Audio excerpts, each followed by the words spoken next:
ఉదయకాలంలో దేవుని వాక్యం నిమిత్తమై ఒక భాగాన్ని మనం చదువుకుందాం.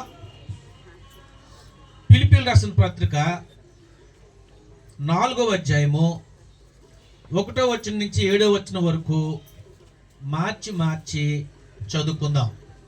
నేను ఒక వచనం చదువుతాను, మరొక వచనం మీరందరూ కలిపి చదవండి. మొదటి వచనం నేను చదువుతున్నాను.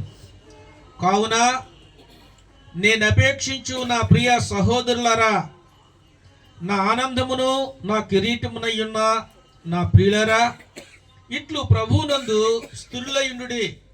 ప్రభువునందు ఏక మనసు గలవారై ఉండుడని యువోదియను సుంటికేను బ్రతిమాలుకొనుచున్నాను.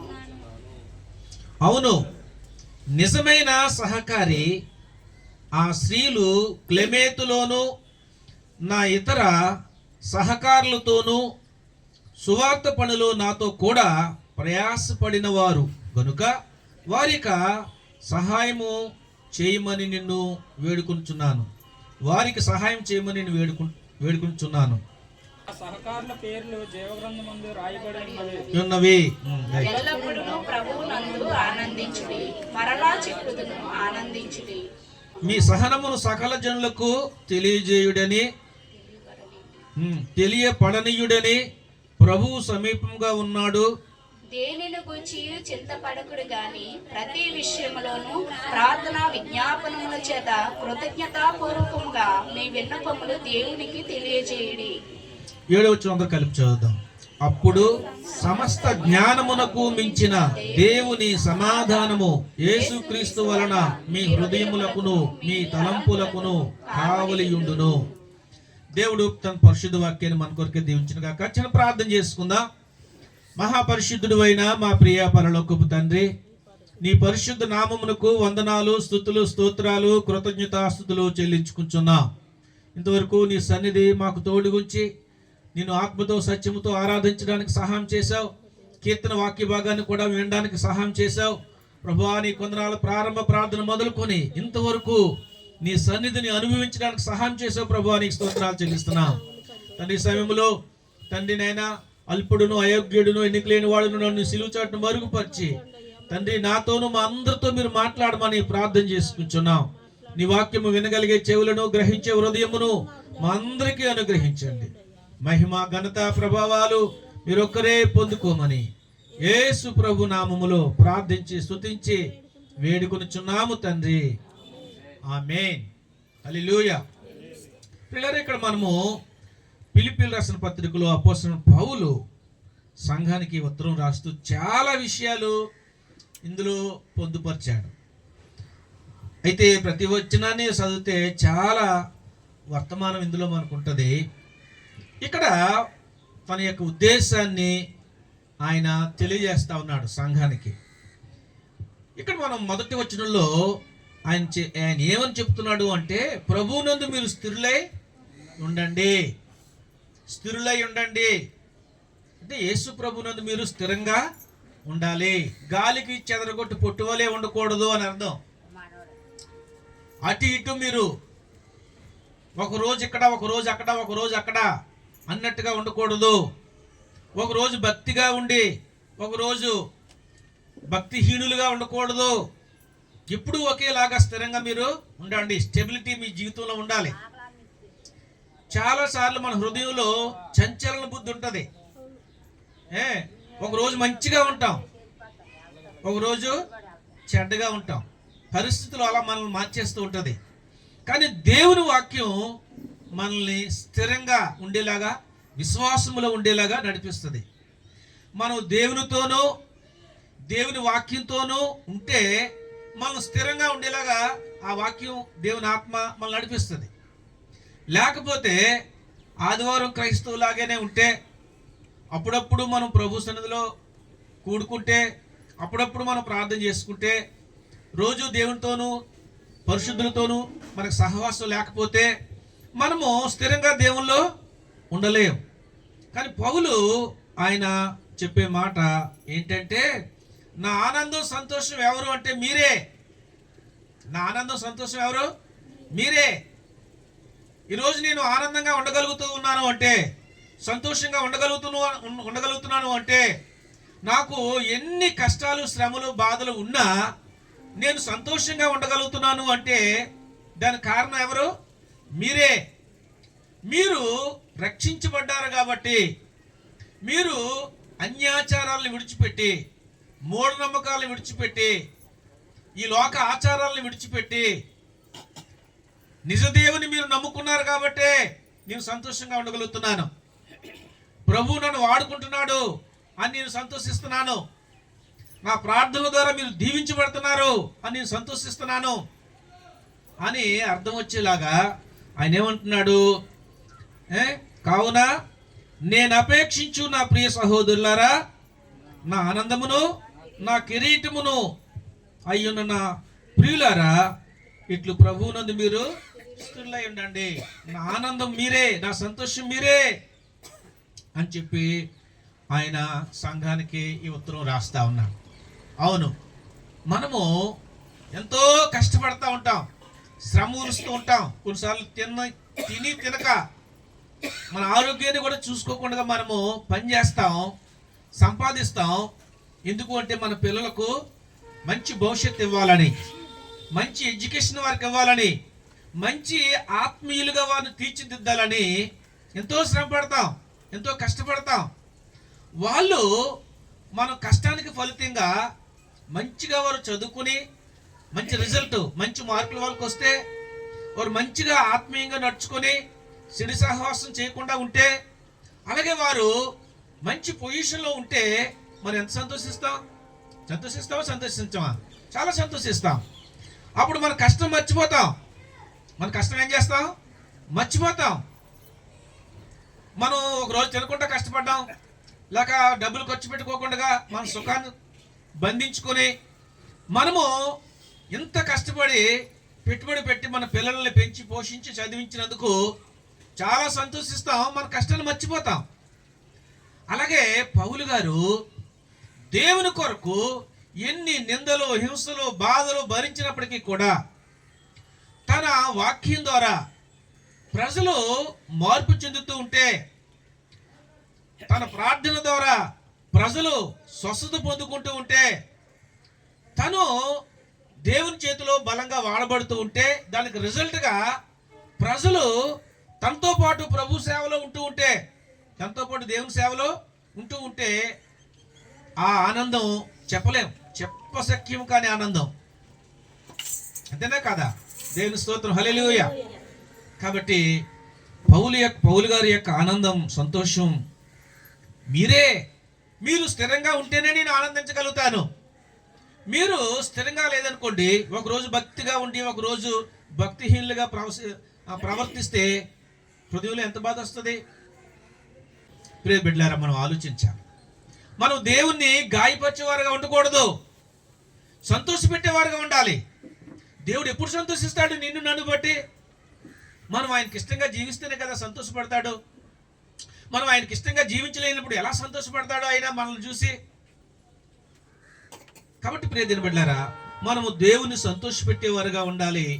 మనము స్థిరంగా ఉంటే దేవునికి ఎంతో సంతోషం. పౌలు గారు అదే అంటున్నారు ఫిలిప్పీయులకు రాసిన పత్రిక 4వ అధ్యాయం 1వ వచనంలో, మీరు ప్రభువునందు స్థిరులై ఉండండి, స్థిరంగా ఉండండి.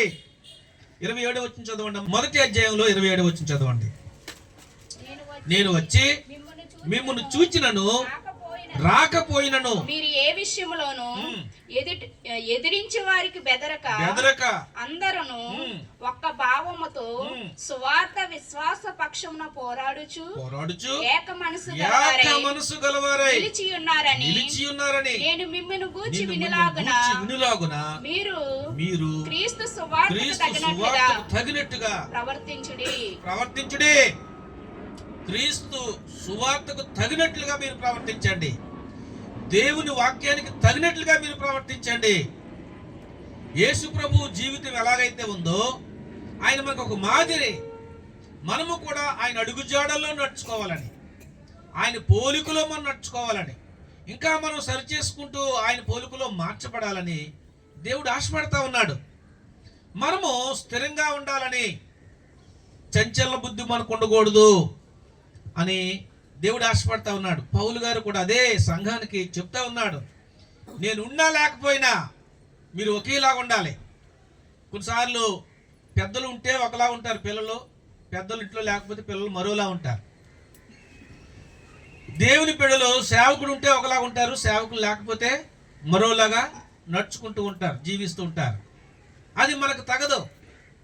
మనం దేవునికి భయపడాలి.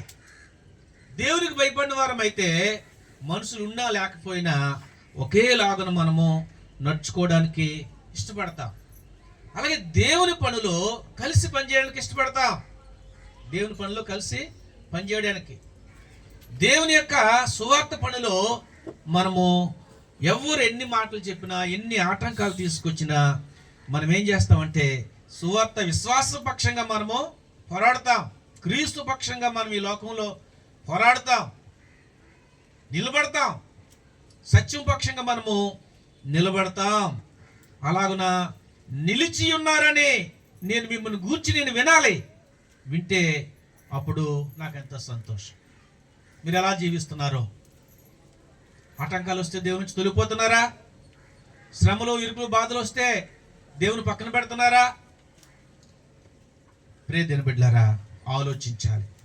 కొరింథీయులకు రాసిన మొదటి పత్రికలో 16వ అధ్యాయము 13వ వచనంలో మెలకుగా ఉండుడి, విశ్వాసమందు నిలకడగా ఉండుడి, పౌరుషము గలవారై ఉండుడి, బలవంతులై ఉండుడి, మీరు చేయు కార్యములనియు ప్రేమతో చేయుడి.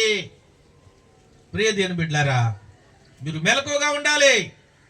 మెలకు లేకపోతే అపవాది చొరబడతాడు. కన్ను మరిస్తే, ఆదమరిస్తే నీ హృదయంలోనికి రావటానికి, నీ ఇంటిలోనికి రావటానికి, నీ కుటుంబంలో ప్రవేశించడానికి, నిన్ను చిందరబందర చేయడానికి, గందరగోళానికి గురి చేయడానికి వాడు ఇష్టపడతాడు. మెలకుగా ఉండండి, ఆదమర్చి ఉండొద్దు. అదే సమయంలో ప్రభు ఎప్పుడు వస్తుందో మనకు తెలియదు. ఆయన రాకడ కొరకు మనం సిద్ధపడి ఆయనతో పాటు మనం వెళ్ళాలి.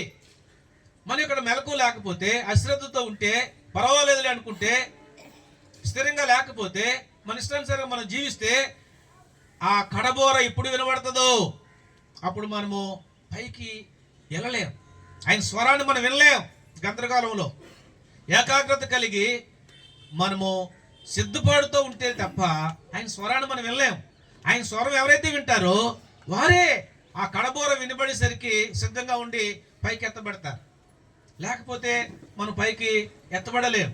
కాబట్టి ప్రియ దేవుని బిడ్డలారా, మీరు విశ్వాసమందు నిలకడగా ఉండండి. అవిశ్వాసంతో జీవించొద్దు. అవిశ్వాస పనులు మీరు చేయొద్దు. మెలకుగా ఉండండి, విశ్వాసమందు నిలకడగా ఉండండి, పౌరుషం గలవారై ఉండండి. దేవుని కొరకు రోషం, పౌరుషం కలిగి జీవించాలి. రోషం, పౌరుషం కలిగి జీవించడం లేకపోతే మనలో దేవుని కొరకు నిలకడగా నిలబడలేం. ప్రియమైన బిడ్డలారా, అన్నిటికీ రోషం, పౌరుషం చూపిస్తాం. కానీ దేవుని కొరకు ఏది మన రోషం? ప్రభు కొరకు నువ్వేం చేయగలుగుతున్నావు? ఆయన మన కొరకు ప్రాణమే పెట్టాడు. తన ప్రాణం మన కొరకు పెట్టాడు. కేవలం మనం దేవుని కొరకు ఏం చేస్తా ఉన్నాం? దేవుని కొరకు మనం ఏదైనా త్యాగం చేయగలుగుతున్నామా? ప్రియమైన బిడ్డలారా, మనము నిలకడగా ఉండాలి, పౌరుషంగా ఉండాలి. దేవుని కొరకు పౌరుషం కలిగి జీవించాలి. బలవంతులుగా ఉండండి. శరీర బలం గురించి నేను చెప్పట్లేదు, కానీ ఆత్మీయంగా నువ్వు బలవంతులుగా ఉండాలి. ఎప్పుడు యవన దశలో ఉన్నట్లుగానే ఉండాలి. యవనస్తులు ఎలాగైతే ఉరుకులేస్తారో, శారీరకంగా యవనస్తులు ఉడుకు రక్తం ఉన్న వాళ్ళు, ఆత్మలో మనం బలంగా ఉంటే దేవుని కొరకు అలాగ నా రోషం, పౌరుషం కలిగి మనం జీవిస్తాం. ఎటుపడితే అటు వాలిపోం. ఒకప్పుడు ఒకలాగా ఉండం. ఎప్పుడు నిలకడగా మనము ఉంటామని దేవుని వాక్యంలో మనము చూస్తూ ఉన్నాం పిల్లారా. కాబట్టి మనము స్థిరంగా ఉండాలి అని చెప్తున్నాడు. ప్రభువు నందు ఏక మనసు గలవారై ఉండుడని ఓదేను సుంటికేయును బతిమాలు కొనుచున్నాను. అవును, నిజమైన సహకారి ఆ స్త్రీలు క్లెమెంతుతోను సువార్త పనిలో నాతో కూడా ప్రయాసపడిన వారు కనుక వారికి సహాయం చేయమని వేడుకొనుచున్నాను. ఆ సహకారుల పేర్లు జీవ గ్రంథమందు వ్రాయబడి ఉన్నవి. దేవుని స్తోత్రం, హల్లెలూయా. దేవుని పనిలో జత పని వారుగా ఎవరైతే ఉంటారో, దేవుని పని ఎవరైతే చేస్తారో, వారు దేవునిలో స్థిరంగా ఎవరైతే ఉంటారో, నమ్మకంగా ఎవరైతే ఉంటారో, బలవంతులుగా ఎవరైతే ఉంటారో, మెలకుగా ఎవరైతే ఉంటారో, వారు పేర్లు ఎక్కడుంటాయంట? జీవ గ్రంథములో రాయబడి ఉంటాయి. వారు నిజమైన సహకారులు. నాకు అందరూ వ్యతిరేకించిన, అందరూ నన్ను విడిచిపెట్టిన, దేవుని విడిచిపెట్టిన వాళ్ళు నాకు సహకారులుగా ఉన్నారు.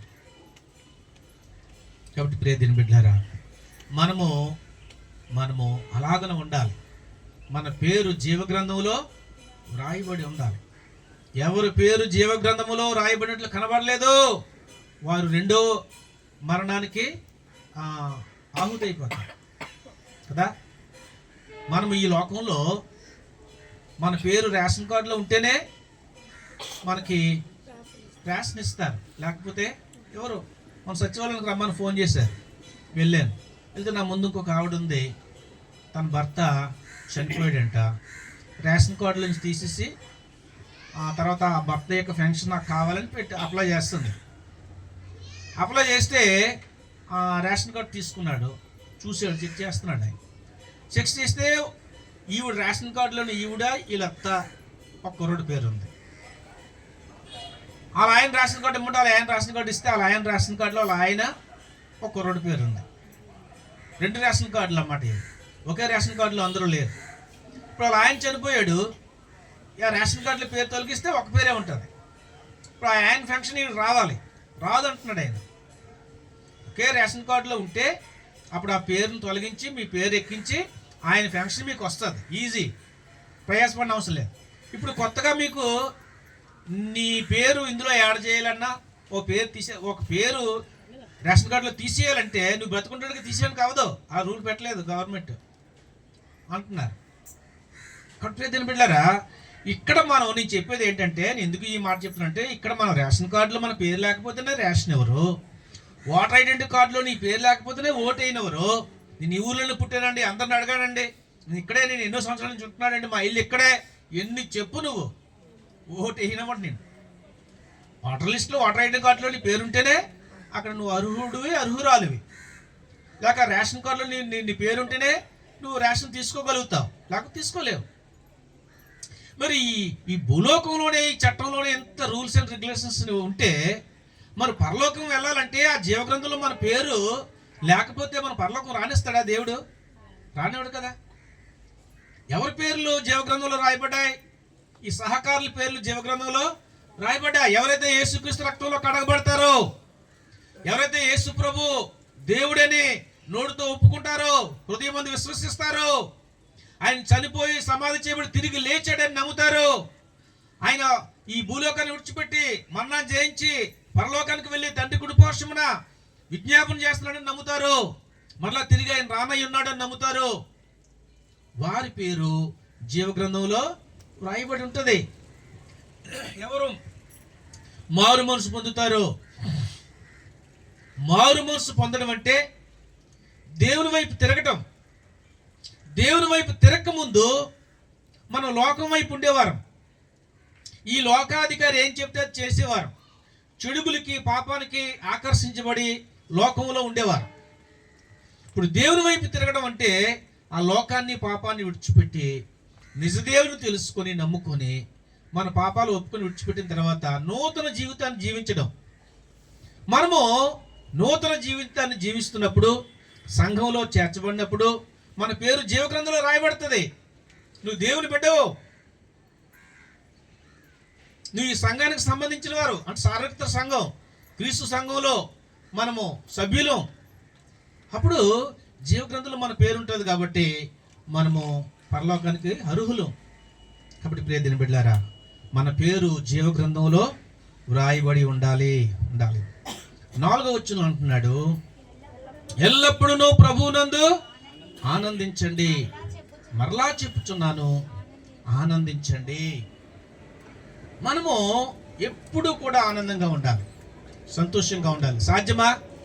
మనం రోజు ఒక మీటింగ్కి వెళ్తే అక్కడ ఆయన వాక్యం చెప్పారు, ఏ ఒక్క వ్యక్తికి కూడా కొంత సమయంలో ఆనందంగా ఉంటాం, కానీ ఎల్లప్పుడూ ఆనందంగా ఉండడం అంటే ఇంకా 6వ వచనంలో ఏమనుంది?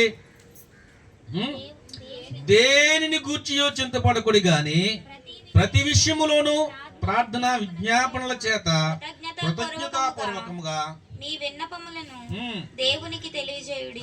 దేని విషయంలో చింతించొద్దు అని వాక్యం చెప్తుంది. మనం దేవుని బిడ్డలమే, కానీ దేని విషయంలో చింతించకుండా ఉండగలమా? ఇది మనకు సాధ్యమవుతుందా? ఎప్పుడు ఎల్లప్పుడూ సంతోషంగా ఉండగలమా? అది సాధ్యం కాదు. కానీ మనము ఈ లోకంలో కష్టాలు, బాధలు, యాతనలు, అవసరాలు, కొన్నిసార్లు వ్యతిరేకతలు వచ్చినప్పటికీ కూడా దేవుని గ్రంథం చెప్తుంది ఆనందంగా ఉండండి. ఎలా సాధ్యమవుతుంది ఇది?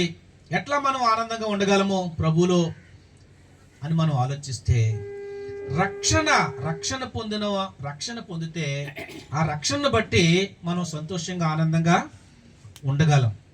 రక్షణ పొందితే ప్రభు నన్ను రక్షించాడు, జిగట గల దంగూబులోంచి ప్రభు నన్ను లేవనెత్తాడు, పాపం నుంచి నన్ను విడిపించాడు, దేవునితోనూ దేవుని బిడ్డలతోనూ పరిశుద్ధులతో సహవాసం చేయడానికి దేవుడు నాకు కృప చూపిస్తున్నాడు, పాప క్షమాపణ కలిగింది అన్న నిశ్చయిత నీలో ఉంటే నువ్వు ఆనందంగా ఉండగలవు. అర్థమవుతుందండి? ఎవరు పాపాలు క్షమించబడ్డాయో ఆ నిశ్చయిత మనకు ఉండాలి. దేవుడు నన్ను క్షమించాడు, నా పాపాలు క్షమించాడు, ఆయన సిలువ రక్తంలో నన్ను కడిగాడు అని ఆ నిశ్చయిత ఎవరు పొందుకుంటారో, ఆ రక్షణ వాళ్ళకి ఎవరైతే ఉందో, రక్షణ నిశ్చయిత ఎవరికైతే ఉందో, వారు ఎప్పుడూ ఎల్లప్పుడూ ప్రభునందు ఆనందించగలరు, సంతోషించగలరు. దేవుని స్తోత్రం చెప్పండి. హల్లెలూయా, హల్లెలూయా. మనము రక్షణ ఆనందాన్ని కలిగి ఉండాలి. చూడండి, ఒక అధ్యాయమే, అందులో 4వ వచనం చదవండి. నా పిల్లలు సత్యమును అనుసరించి నడుచుకుంటున్నారని వినుట కంటే నాకు ఎక్కువైన సంతోషము లేదు. సరే, ఇక్కడ మనం యోహాను కూడా అదే మాట చెప్తాం. నా పిల్లలు సత్యమును అనుసరించి నడుచుకుంటున్నారని వినుట కంటే నాకు ఎక్కువైన సంతోషం లేదు. దేవుడు మనల్ని బట్టి సంతోషించాలి అని అంటే మనం ఎప్పుడు కూడా సత్యములో ఉండాలి. ఇప్పుడు మనం అసత్యం మాట్లాడకూడదు, మనం యథార్థంగా ఉండాలి, సత్యమే పలకాలి. అలాగుంటే మన దేవుడు సంతోషిస్తాడు. ఇక్కడ మనం చూస్తే, నా పిల్లలు సత్యమును అనుసరించి నడుచుకొనుచున్నారు, దేవుల్లో ఉన్నారు, బలంగా ఉన్నారు, స్థిరంగా ఉన్నారు అని విన్నప్పుడు నేను ఎంతో సంతోషిస్తాను అని యోహాను చెప్తా ఉన్నాడు. కాబట్టి దీని బిడ్డలారా, మనం సత్యాన్ని అనుసరించి నడుచుకోవాలి. సత్యము అంటే ఏంటి? దేవుని వాక్యమే సత్యము, యేసు ప్రభువే సత్యము, నేనే సత్యము, జీవము, మార్గము అన్నాడు ఆయన. నేనే మార్గము, సత్యము, జీవము అన్నాడు. మన ప్రభువులో మనము ఉంటే సత్యాన్ని అనుసరించి నడుచుకున్నట్లు ఎప్పుడు కూడా ఎన్ని శ్రమలు కష్టాలు వచ్చినా ప్రభువుని విడిచిపెట్టకుండా హత్తుకొని జీవించాలి అని ప్రభు పేట మీకు మనం చేస్తున్నాను. రక్షణ ఆనందాన్ని కలిగి ఉండాలి. పేతురు రాసిన మొదటి పత్రిక 1వ అధ్యాయం 8వ వచనం చదవండి. 8:9. ఆయనను ప్రేమించుచున్నారు, ఇప్పుడు ఆయనను కన్నులారా చూడకయే విశ్వసించుచు మీ విశ్వాసమునకు ఫలమును అనగా ఆత్మరక్షణను పొందుచు చెప్పనాశక్యమును మహిమాయుక్తమునైన సంతోషము గలవారై ఆనందించుచున్నారు. దేవుని స్తోత్రం, హల్లెలూయా. కాబట్టి మనం దేవునిలో ఉంటే ఎంతో చెప్పనాశక్యమైన ఆనందము, సంతోషము మనము కలిగి ఉంటాం. మనం ప్రభువులో సంతోషంగా ఉండాలి అని దేవుని వాక్యం మనకు సెలవిస్తాం. కాబట్టి దీని బిడ్డలారా, మనం ప్రభువులో సంతోషంగా ఉండడానికి ఇష్టపడదాం, ఆనందంగా ఉండడానికి ఇష్టపడదాం, సంతోషంగా ఉండడానికి ఇష్టపడదాం. రక్షణ ఆనందం కోల్పోతే ఎంతో బాధ.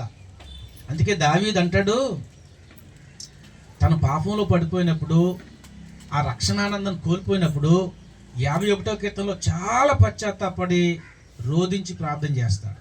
మరలా తిరిగి నాకు ఆ రక్షణానందాన్ని కలుగు చేయండి, దయచేయండి అని అంటాడు. 51వ కీర్తన చదవండి, 12వ వచనం.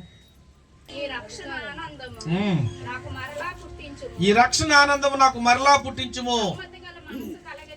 సమ్మతి గల మనసు కలుగు చేసి నన్ను దృఢపరచుము. దేవుని స్తోత్రం, హల్లెలూయా.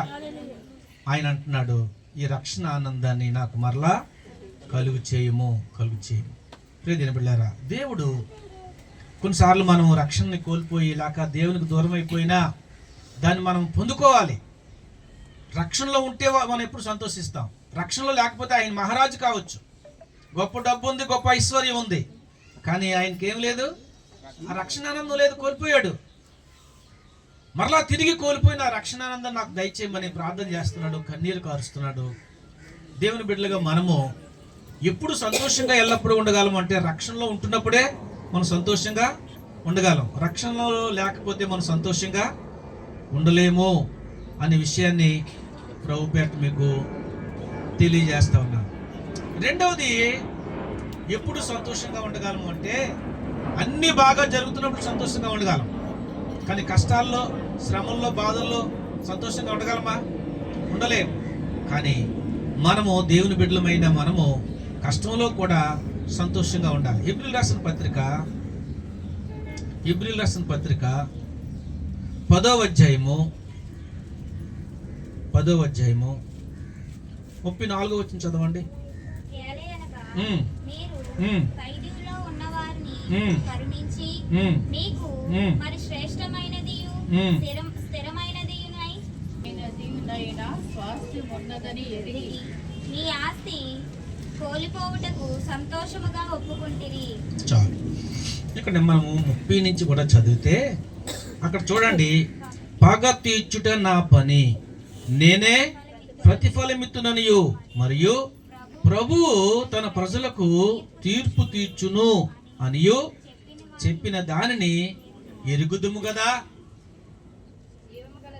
ఇక్కడ మనం చూస్తే పగ తీర్చుట నా పని, ప్రతిఫలం ఇచ్చేవాడు నేను తీర్పు తీర్చేవాడిని అని మీకు తెలుసు. అలాంటప్పుడు మీరెందుకు పోరాడుతూ ఉన్నారు? మీరెందుకు పగ తీర్చుకుంటున్నారు? మీరెందుకు గొడవలు ఆడుకుంటా ఉన్నారు? మీకు తెలిస్తే మీరు తర్వాత చూడండి, జీవం గల దేవుని చేతిలో పడుట భయంకరం. మనము పగ తీర్చుకోలేము, మనము తీర్పులు తీర్చలేము, మనము సాధించలేము. దేవునికి విడిచిపెడితే చాలా అద్భుతంగా ఆయన మనకి సహాయము చేస్తారు. శ్రమలో కూడా ఎప్పుడు ఆనందంగా మనం ఉండగలమంటే దేవునికి ఆ పరిస్థితిని అప్పగించినప్పుడే ఉండగలం, లేకపోతే ఉండలేము, నిద్ర పట్టదు. అనేక పరిస్థితులు ప్రతికూలంగా ఉంటాయి ప్రతి ఒక్కరికి కూడా. మనం ఏం చేయాలంటే ప్రభు పాదాలు పట్టుకొని ఆ ప్రార్థనలో పెట్టి ప్రార్థన చేయడమే. ఒకటి విడుదల చేస్తాడు దేవుడు. విడుదల చేస్తాడా?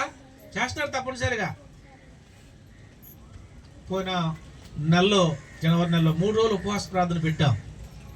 మొన్న కూడా సాక్ష్యం చెప్పాను. మీ అవసరాలు ప్రభు సన్నిధిలో పెట్టి ఉపవాసం ప్రార్థన చేయండి అని. మీలో కొంతమంది వచ్చి ప్రార్థన చేశారు నమ్మకంగా. ఆత్మీయతలో ఎదుగుట కొరకు ప్రార్థన చేయొచ్చు, మీ పిల్లల కొరకు ప్రార్థన చేయొచ్చు, సమాజంలో ఆత్మలు రక్షణ పొందాలని ప్రార్థన చేయొచ్చు, లేక ఆర్థిక విషయాల్లో ప్రార్థన చేయొచ్చు, లేక శరీర అనారోగ్యాన్ని బట్టి ప్రార్థన చేయొచ్చు. మీ గోల్, మీ ఎజెండా ఏదైతే ఉందో మనం ప్రభు సన్నిధిలో పెట్టి ఉపవాసం ప్రార్థన చేస్తే దేవుడు విడుదల చేస్తాడు. ప్రకటించినప్పుడు ఎంతో నమ్మకంగా మీలో కొంతమంది వచ్చి ప్రార్థన చేశారు.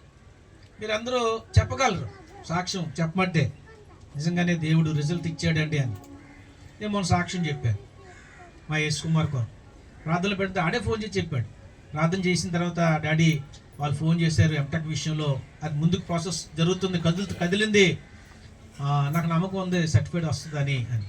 ఎందుకంటే వాళ్ళు డబ్బులు ఖర్చు పెట్టాడు, ₹1,00,000 వరకు, 1,00,000 2 లక్షల ఫీజు, 1,00,000 2 ఇయర్స్కి, 1,00,000 తర్వాత 2 సంవత్సరాలు, 4 సంవత్సరాలు అయిపోయింది. 2 సంవత్సరాలు కష్టపడి చదివి పరీక్షలు రాసి పాస్ అయ్యి కూడా సర్టిఫికేట్ రాకపోతే బాధ కాదు. మనం కొన్ని ఇలాంటి చిక్కుముళ్ళు ఉంటాయి. కొన్ని మనల్ని నిద్ర పట్టినవు సమస్యలు. అందరిలో సమస్యలు ఉంటాయి, సేవకుడికేటి విశ్వాసులకేటి అందరికీ సమస్యలు ఉంటాయి. అయితే ఆ సమస్యలో మనం ఎలా ఆనందంగా ఉండగలమా? ఆనందంగా ఉండలేం. అయితే దేవునికి అప్పగించుకున్నప్పుడు ప్రభు చేతిలో పెట్టి మనం ప్రార్థన చేస్తే దేవుడు ఒకటి విడుదల ఇస్తాడు. మనము ఎప్పుడు ఆనందంగా ఉండగలంటే దేవునికి అప్పగించినప్పుడే ఆనందంగా ఉండగలం శ్రమలో కూడా. 32వ వచనంలో ఏమంటున్నాడు? అయితే మీరు వెలిగింపబడిన మీదట శ్రమలతో కూడిన గొప్ప పోరాటము సహించిన పూర్వ దినములు జ్ఞాపకము తెచ్చుకొనుడే. ఒక విధముగా చూస్తే మీరు నిందలను బాధలను అనుభవించుట చేత 10 మందిలో ఆరాడపడితిరి. మరి ఒక విధముగా చూస్తే వాటిని అనుభవించిన వారితో పాలివారైతిరి. ఇప్పుడు 34 అంటున్నాడు, ఏలయనగా మీరు ఖైదీలో ఉన్న వారిని కరుణించి మీకు మరి శ్రేష్టమైనదియు స్థిరమైనదియునైనా స్వాస్యము ఉన్నదని ఎరిగి మీ ఆస్తి కోల్పోవుటకు సంతోషముగా ఒప్పుకొనిరే. ఈ లోకంలో ఆస్తిని కోల్పోవడానికి కూడా సంతోషంగా ఒప్పుకున్నారంట. ఒప్పుకోగలమా ఆస్తిని కోల్పోవడానికి? నీ ఇల్లు ఎవరైనా డబాయిస్తే వదిలేసి వెళ్ళిపోవడానికి ఇష్టంగా ఉన్నావా? నీ భూమి ఎవరైనా డబాయిస్తే వదిలేసి వెళ్ళిపోవడానికి సిద్ధంగా ఉన్నావా? చాలా కష్టం. ఈ గొడవలు, ఈ బాధలు ఎందుకు? ఈ ఆస్తిపాస్తుల నుంచి కదా వస్తున్నాయి. అన్నదమ్ముల్లో గొడవలు ఎందుకు వస్తున్నాయి? అక్కచెల్లిలో మనస్పర్ధలు ఎందుకు వస్తూ ఉన్నాయి? అయితే మనకి స్థిరమైన స్వాస్యం ఉందని ఎరిగి, ఏది స్థిరమైన స్వాస్యము? పరలోక రాజ్యము. స్థిరమైన స్వాస్యం ఏదండి? పరలోక రాజ్యము, యుగయుగాలు ఉండేది. ఆ స్థిరమైన స్వాస్యం ఉందని మనం ఎరిగి ఈ లోకంలో కొంత కోల్పోవడానికి కూడా మనం ఇష్టపడుతున్నాం. కొంత కోల్పోవడానికి కూడా ఇష్టపడతా ఉన్నాం. దాన్ని బట్టి పౌలు ఈ మాటలో చెప్తా ఉంటున్నాడు. కాబట్టి ప్రియమైన బిడ్డలారా, మనం చూస్తే 38 చూడండి. నా ఎదుట నీతిమంతుడైన వాడు విశ్వాస మూలముగా జీవించును గాని అతడు వెనుక తీసిన ఎడల అతని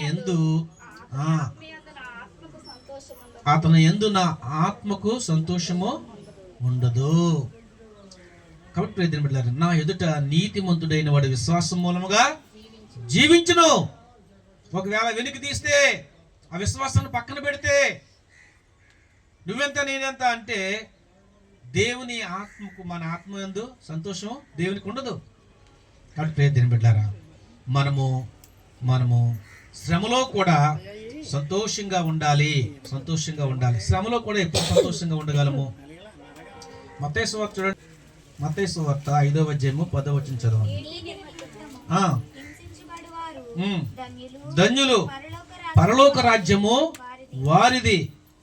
నా నిమిత్తము జనులు మిమ్మల్ని నిందించి హింసించి మీ మీద అబద్ధముగా చెడ్డ మాటలల్లా పలుకున్నప్పుడు మీరు ధన్యులు, సంతోషించండి, ఆనందించండి, పరలోకమందు మీ ఫలము అధికమగునని.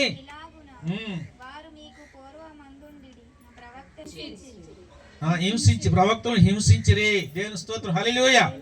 కాబట్టి మనం చూసుకునే, నా నిమిత్తము జనులు మిమ్మల్ని నిందించిన హింసించిన మీరు బాధపడొద్దు, కష్టపడొద్దు, సంతోషించండి. శ్రమలో కూడా మీరు పరలోకమందు మీ ఫలము అధికమవుతుంది అని దేవుని వాక్యం నుంచి మనము చూస్తూ ఉన్నాం పిల్లారా.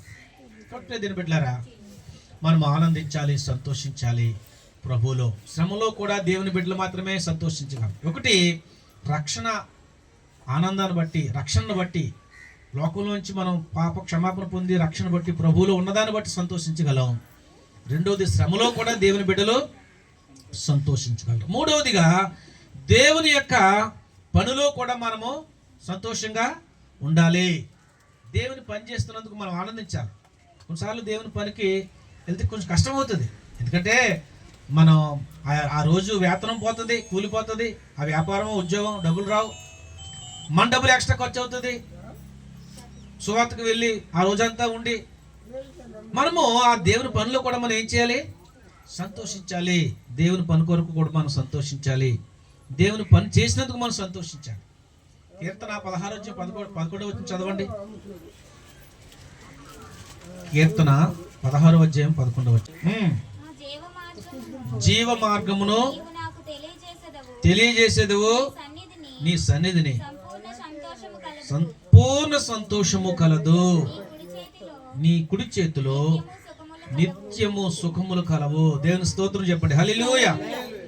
కాబట్టి మనము జీవ మార్గాన్ని మనకి దేవుడు తెలియజేశాడు. దేవుని సన్నిధిలో సంపూర్ణ సంతోషం మనకి ఉన్నది.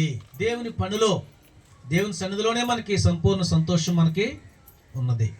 అంటే ప్రియ దేవుని బిడ్డలారా, దేవుని పనిలో కూడా మనం సంతోషించడానికి ఇష్టపడదాం. 34వ కీర్తన 2వ వచనం చదవండి. యెహోవాను బట్టి నేను అతిశయించుచున్నాను. ఉమ్, దీనులు దానిని విని సంతోషించెదరు. దీనులు దానిని బట్టి సంతోషించెదరు. హల్లెలూయా. ఇక్కడ యెహోవాను బట్టి నేను అతిశయించుచున్నాను, దీనులు దాన్ని విని సంతోషిస్తారు. మనం దేవుని బట్టి, దేవుని పనిలో ఉన్నందుకు, దేవుని పని చేసినందుకు, దేవుని సన్నిధిలో ఉన్నందుకు మనం సంతోషించాలి. దేవుని సన్నిధికి రావాలంటే కష్టమే. ఈరోజు మరి పని పక్కన పెట్టి వచ్చారు, లేక రేపు సువార్తకి వెళ్ళాలంటే పని పక్కన పెట్టి సువార్తకి వెళ్ళాలి, లేక మీరు మీ డబ్బునే ఖర్చు పెట్టి దేవుని పని చేయాలి, ఓ మీటింగ్ పెట్టాలి, లేక ఇంకేదో చేయాలి. అయితే మనం దేవుని పనిని బట్టి కూడా సంతోషించాలి. ఎందుకంటే పరలోకంలో దేవుడు మనకి ప్రతిఫలము ఇస్తాడు అనే విషయాన్ని మనము చూస్తూ ఉన్నాం. కాబట్టి ప్రియ దేవుని బిడ్డలారా, ఇంకా చాలా విషయాలు దేవుని పరిశుద్ధ గ్రంథంలో వ్రాయబడి ఉంది.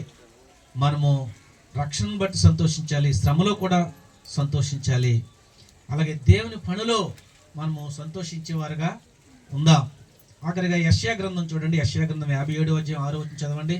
నీ భాగ్యము ఉమ్, లోయలోని ఉమ్. రాళ్ళలోనే ఉన్నది. అవియే నీకు భాగ్యము. వాటికే పానీయ అర్పణము చేయుచున్నావు. వాటికే నైవేద్యము నర్పించుచున్నావు. ఇవన్నీ జరుగగా నేను ఊరకుండుదునా?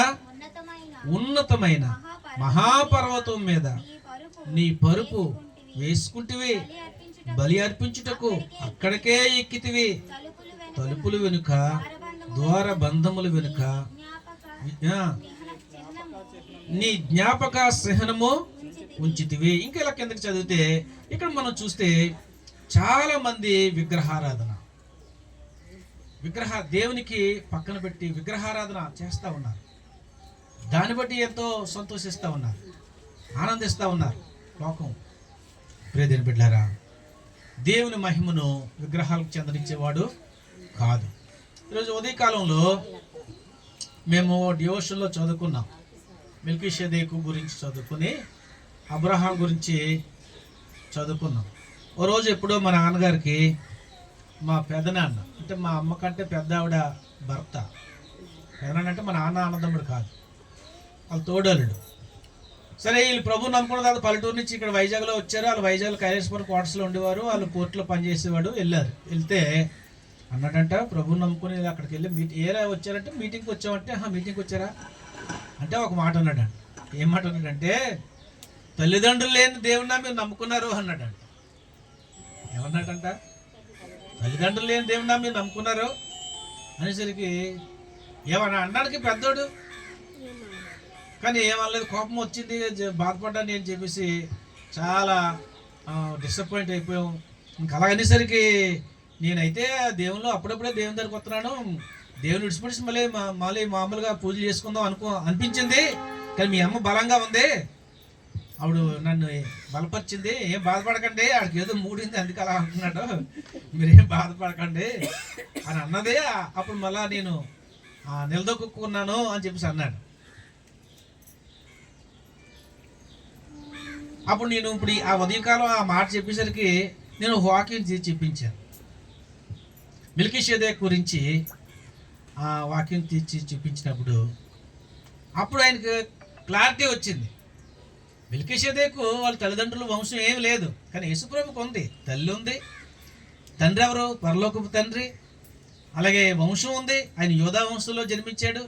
తల్లిదండ్రులు లేను, తండ్రి లేడంటే పరలోకపు తండ్రి, ఆయన తండ్రి దేవుని ఆత్మ ద్వారా ఆయన జన్మించాడు. అయితే మెల్కీషెదెకుకు ఈ కుమారుడు పోలి ఉన్నాడు అని ఎబ్రీయుల పత్రికలో వ్రాయబడి ఉంది. ఎబ్రిల్ రాసిన పత్రికలో ఎన్నో అధ్యాయంలో 7వ అధ్యాయం నుంచి ఉందో 7వ అధ్యాయంలో ఎక్కడ ఉంటుంది అన్నమాట, చదువుతారా? ఎవనికి అబ్రహాము అన్నిటిలో 10వ వంతు ఇచ్చెనో ఇచ్చెను. ఆ సాలేము రాజును మహోన్నతుడగు దేవుని యాజకుడునైన మెల్కీషెదెకు నిరంతరము యాజకుడుగా ఉన్నాడు. అతని పేరుకు మొదట నీతికి రాజనియు సమాధానపు రాజనియు అర్థమిచ్చినట్టి సాలేము రాజని అర్థము. అతడు తండ్రి లేనివాడును తల్లి లేనివాడును వంశావళి లేనివాడును జీవిత కాలమునకు ఆది అయినను జీవమునకు అంతమైనను లేని వాడే ఉండి దేవుని కుమారుని పోలి ఉన్నాడు. అర్థమైందా? మీకు చెప్పిన ఈ చదివింది అర్థమైందా? మెల్కీషెదెకు గురించి తల్లి తండ్రి వంశం ఏం రాయబడలేదు, కానీ ఆయన పోలి ఉన్నాడు యేసు ప్రభు అని చెప్పాడు. అంటే ఈ లోకరీతిగా ఆయన మరీ తల్లి గర్భంలో పుట్టాడు, పరిశుద్ధాత్మ ద్వారా జన్మించాడు కాబట్టి పరలోకపు తండ్రి ఆయనకు తండ్రి, యూదా వంశంలోంచి వచ్చాడు కాబట్టి దావీదు కుమారుడు అని పిలుస్తున్నారు. ఓకే, కానీ దేవునికి తల్లి తండ్రిని అవసరం లేదండి. తల్లి తండ్రి దేవునికి అవసరం లేదు. ఆయన పుట్టిక మరణం లేదు, ఆయన స్వయంభవుడు, ఎప్పుడు ఉంటాడు యుగ యుగాలు కూడా. అన్నాను, ఆయన అన్నది కరెక్ట్ అన్న, దేవునికి మరణము పుట్టిక తల్లి తండ్రి లేడు, ఆయనే తండ్రి అన్నాను. అప్పుడు ఆయనకు అర్థమైంది, మైండ్లో కొంచెం రియలైజ్ అయింది అనమాట. మీకు అర్థమవుతుందా? కొన్నిసార్లు మనకి అలాగంటే మీ దేవుడా తల్లిదండ్రులు లేనాడు అంటే మీకు ఏమనిపిస్తుంది? బాధ అనిపిస్తుంది. నిజానికి దేవుడు అంటే ఆయనకి పై కానీ ఆయనకు ముందు కానీ వెనక కానీ ఎవరు ఉండడానికి వీల్లేదు. ఆయన ఎప్పుడు ఉండేవాడు, ఆయనే దేవుడు. దేవునికి తల్లి తండ్రి ఎవరు లేరు, ఆయన స్వయంభవుడు, ఎప్పుడు ఉంటాడు ఆయన. అర్థమైందా మీకు? అర్థమైతే చేతులెత్తిపై దేవుని స్తుతించండి. హల్లెలూయా. ఎన్నో మర్మాలు బైబిల్ గ్రంథంలో ఉంటే మనకు కొన్ని అర్థం కాక మనం బాధపడిపోతూ ఉంటాం. ఎవరైనా ఏది అనేసరికి బాధపడిన అవసరం లేదు. కాబట్టి ప్రియ దేవుని బిడ్డలారా, మనము ఆలోచించాలి. ఇక్కడ మనం చూస్తే దేవుని పనిలో కూడా మనము ఉండాలి. చాలా మంది బాధ కలిగించేదంటే నిజదేవుడు ఎవరో తెలియక విగ్రహాల తట్టు వెళ్ళిపోతా ఉన్నారు, అబద్ధాల తట్టు వెళ్ళిపోతా ఉన్నారు, దేవుని పోలికలో మరొకను పెట్టి పూజించి ఆనందిస్తూ ఉన్నారు. మనము సృష్టికర్త అయిన దేవుని పూజించాలి. భూమిని, ఆకాశాన్ని, సూర్యచంద్ర నక్షత్రాలను సృష్టించిన దేవుని మనం పూజిస్తున్నాం. దేవుడు ఆయన స్వయంభవుడు, మనకు శరీర రీతిగా ఈ లోకానికి వచ్చాడు కాబట్టి, మరీ తల్లి గర్భంలో పుట్టాడని, పరిశుద్ధాత్మ ద్వారా జన్మించాడని, మానవుడిగా 33 సంవత్సరాలు ఉన్నాడని మనకి హిస్టరీ చెప్తుంది, చరిత్ర చెప్తుంది. కుమారుడుగా వచ్చాడు కాబట్టి మానవుడుగా. కానీ దేవుడు ఆది అంతం ఆయనే. ఎవరండి దేవుడు? ఆదియు అంతం ఆయనే. ఇంకా ఆయన కంటే పైన కానీ కింద కానీ ఎవరు లేరు. ఆయన స్వయంభవుడు, నిత్యము ఉండేవాడు. దేవునికి పుట్టిక మరణము లేదు. అంత గొప్ప దేవుని మనం ఆరాధిస్తున్నాం. ఆయన పనిలో మనం ఉన్నాం. ప్రార్థన చేయడం కూడా పనే, ఆరాధన చేయడం కూడా పనే. దేవుని పనిలో ఉన్నాం అంటే దేవుని సేవ చేస్తేనే దేవుని పని చేసినట్టు కాదు, గుర్తుపెట్టుకో. మనం ఆరాధనకు వచ్చామంటే ఆయన పనికి వచ్చాం. మన పని పక్కన పెట్టి ఆయన పనికి వచ్చాం. ఆరాధించడం దేవుని పని, ప్రార్థన చేయడం దేవుని పని, సువార్త ప్రకటించడం దేవుని పని, టెంట్లు కుర్చీలు వేయడం దేవుని పని, సేవ. మనం 2 పనులు చేయాలి. ఒకటి సేవ, దేవుని సేవించాలి. సేవించినప్పుడు ఆయన ఆరాధించాలి, భక్తి చేయాలి, ఆయన పని చేయాలి, ఆయన సేవ. దేవుని బిడ్డలారా, చాలాసార్లు సేవ అంటే ఏంటో అర్థం కాదు. మనమందరం కూడా రాజులైన యాజక సమూహంగా దేవుడు మనల్ని చేశాడు, ఏర్పాటు చేసుకున్నాడు. అందుకే మీరు స్థిరంగా ఉండండి అని, బలంగా ఉండండి, మెలకువగా ఉండండి, ఏక మనసు మీకు అవసరం అని పౌలు ఆ సంఘానికి నొక్కి రాస్తా ఉన్నాడు. చింతించకండి దేనివల్ల, ప్రభు గొప్పవాడు. ఒకవేళ ఈ లోకంలో మీరు ఆస్తిని కోల్పోయిన స్థిరమైన స్వాస్థ్యం మీకు ఉందని సంతోషించండి అని దేవుని వాక్యం చెప్తుంది. ఈ లోకంలో కొన్నిసార్లు కొన్ని శ్రమలు బట్టి, కొన్ని కష్టాలను బట్టి కొన్ని కోల్పోతూ ఉంటాం, కొన్ని నష్టపోతూ ఉంటాం. అయినా సరే స్థిరమైన స్వాస్థ్యం నాకు ఉంది, జీవకిరీటం ఉంది, పరలోకం ఉంది, నేను ప్రభుతో ఉంటాను అన్న నిశ్చయిత కలవారై ఈ లోకంలో ప్రభు కొరకు జీవించండి, ప్రభులో ఆనందించండి. దేవుని స్తోత్రం. హల్లెలూయా. దేవుడి మాటలు మన కొరకే దీవించును గాక. ఆమేన్. ఓ 10 నిమిషాలు ముందుగా, ఒక 10-20 నిమిషాలు ముందుగా ముగించాను. ఎందుకంటే బల్లారాధన ఉంది కాబట్టి చిన్న ప్రార్థన చేసుకుందాం. కళ్ళు మూసుకోండి. అలాగే 10 నిమిషాల కీర్తన భాగంలో సమయం ముందుగా పాటల సమయం కీర్తన భాగానికి ఇచ్చి 10 నిమిషాలు అడ్జస్ట్ చేసాం. చిన్న ప్రార్థన చేసుకుందాం. ప్రేమ గల మా తండ్రి, దయగల ప్రభువా, పరిశుద్ధుడా, నీకు వందనాలు చెల్లిస్తున్నాం. ఇంతవరకు నీ సన్నిధిలో నీ వాక్యాన్ని వినడానికి నైనా కృప చూపించావు ప్రభువా. తండ్రి, ఎప్పుడు ఆనందంగా ఎల్లప్పుడూ ఉండాలని నీ కోరుతున్నావు. కొన్ని ఈ లోకంలో ఈ పరిస్థితులు బట్టి మేము ఆనందంగా ఉండలేకపోతా ఉన్నాం. ఎవరు ఆనందంగా ఉంటారు తండ్రి? మేము విన్నాం ప్రభా, రక్షణలో ఉన్నవారు ఆనందంగా ఉంటారని, శ్రమంలో ఉన్నవారు కూడా ప్రభా ఆనందంగా ఉంటారని, ప్రభా దేవుని పని చేసిన వారు ఆనందంగా ఉంటారని, ప్రభు సన్నిధిలో ఉండేవారు ఆనందంగా ఉంటారని, అందుకే పౌలు మమ్మల్ని స్థిరంగా ఉండమన్నాడని, మిమ్మల్ని బట్టి నేను ఆనందిస్తా ఉన్నాను అని పౌలు చెప్తా ఉన్నాడు. ప్రభు, మేము నిన్ను కలిగి ఉన్నందుకు, నీతో సహవాసం చేస్తున్నందుకు, నీ సన్నిధికి మేము వచ్చినందుకు, నిన్ను ఆరాధించినందుకు, నీ వాక్యం విన్నందుకు మేమెప్పుడూ సంతోషంగా ఆనందంగా ఉండగలను. విన్న వాక్యం మా అందరి హృదయాల్లో నేను ఫలింపు దయచేయమని, మమ్మల్ని అందరినీ బలవంతులుగా చేయమని ఈ సన్నిధిలో ప్రార్థన చేస్తూ నీకే మహిమ చెల్లిస్తూ యేసు ప్రభు నామములో ప్రార్థిస్తున్నాం తండ్రి.